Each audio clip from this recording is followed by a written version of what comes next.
Honda FI, complete understanding. Dito naman tayo ngayon sa side stand switch. Side stand switch natin, no?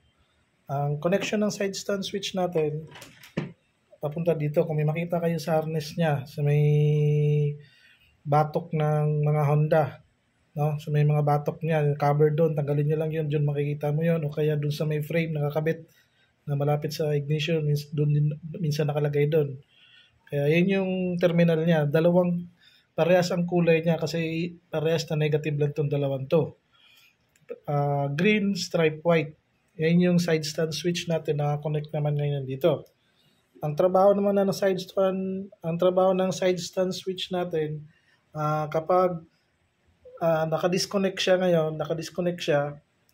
mawawalan ng negative ang ECU. Mamamatay yung ECM natin. Mawawalan siya ng negative. No? Yan yung trabaho ng side stand switch natin. Pag nawala ng negative to, magsha-shutdown ang motor nyo. Mawalan kayo ng spark, mamamatay ang motor. Mawawalan ng spark. Kaya yun yung trabaho ng side stand switch natin na nakalakabit naman dito. Parehas yung kulay niya. Color coding niya parehas. Negative command siya na nagsusupply galing sa ECM. Lalabas din siya sa ECM. Kaya ganitong setup niya ngayon.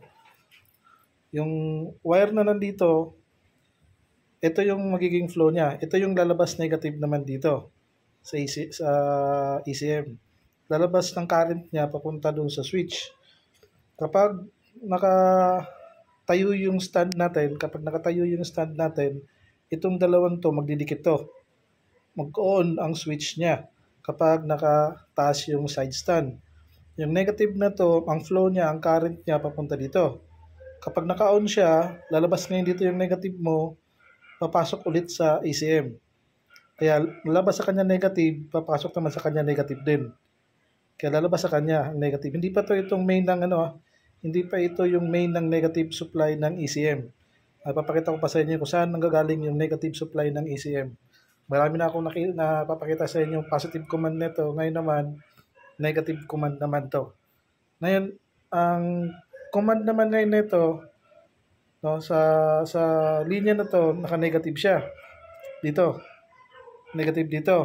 Ang flow niya dito. No? Kaya putol yan, yung negative na yan, pero negative din to. Dito naman yung DLC nyo, yung data link connector.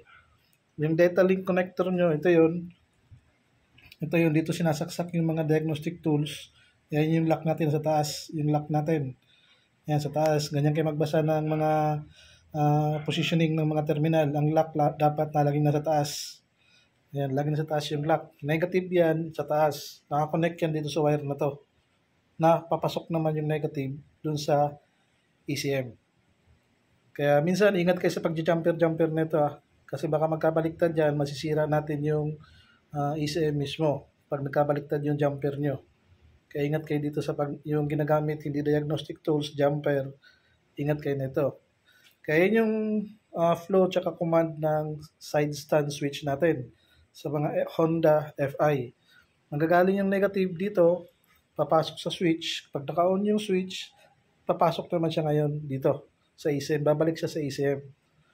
Pag ayaw mag-spark ang motor ng mga Honda FI, o itong unang i-check nyo, tanggalin nyo to, i-jumper nyo itong dalawang to.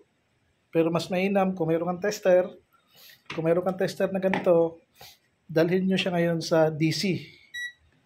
No? DC volts, tapos saksakan nyo to ngayon dito sa positive, ilagay mo naman ngayon to dito sa negative, sa source.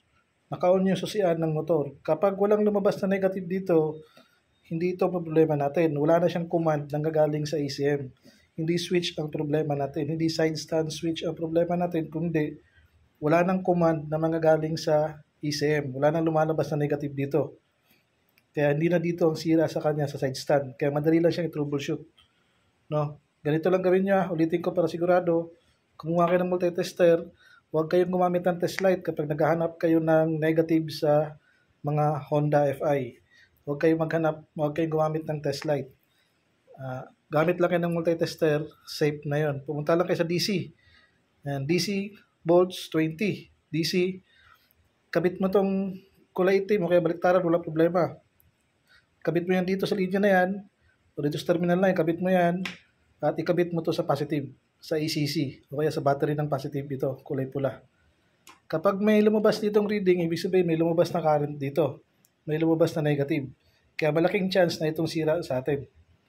Or, walang engine check to ha. Walang engine check to. Or, putol tong ito. Mula dito hanggang dito, putol. Kaya trace nyo to kung may continuity mula dito hanggang dito. Kasi minsan itong napuputol eh. May command ka nga dito, may lumabas na command, papunta dito, buo yung switch mo, pero ito putol to, walang connection dito. Kaya yan ang mangyari yan. Kaya, kung makikita nyo, nandito yung negative natin sa DLC ah. Dito yung negative ng DLC na dito nakakonect. Negative ng DLC natin yung data link connector natin. Saksakan ng mga diagnostic tools.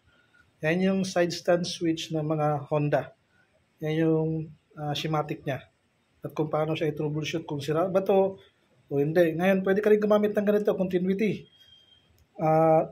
Putulin mo to, mag-continuity ka nito. Tapos, itaas mo yung side stand switch. Kung may continuity ka, buo yung side stand switch natin. Pero ang the best na gagawin dito, tingnan mo kung may lumalabas na command dito. Negative ang command na yon sa linya na to.